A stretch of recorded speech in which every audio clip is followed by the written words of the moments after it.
अस्सलाम वालेकुम, welcome back to my channel. आज जो रेसिपी शेयर करूंगी वो है चिकन करेला। सबसे पहले आधा कप ऑयल और 2 अदद प्याज डाल के इसको आपने ब्राउन कर लेना है। करेले को मैंने बारीक काट के इस तरीके से फ्राई कर लिया है। जब प्याज ब्राउन हो जाए तो 1 टेबलस्पून अदरक का पेस्ट और 1 टेबलस्पून लहसुन का और 1 टीस्पून गरम मसाला डाल के आपने इसको लाइट सा फ्राई कर लेना है। इसी तरीके से जब ये हो जाएगा तो इसके अंदर चिकन आपने ऐड करना है, जितना ऐड करना चाहें। इसको ऐड करने के बाद आप इसे लाइट सा कुक कर लें।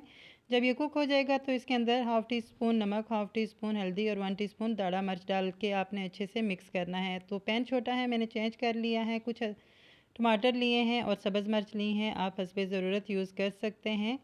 इसको रख के हमने थोड़ी देर पका लेना है। जब टमाटर अच्छे से नरम हो जाएंगे तो इसके अंदर ऐड कर लेंगे जो करेले हमने फ्राई करके रख लिए थे। फ्राई करने से ये होता है कि करेलों की कड़वाहट ख़त्म हो जाती है और खाने में भी बहुत ही मज़े के लगते हैं, फिर आपका खाने को दिल भी करता है। तो इस तरीके से आप फ्राई कर लीजिएगा। 5 मिनट के लिए आपने कवर करना है। तो करेले तैयार हो चुके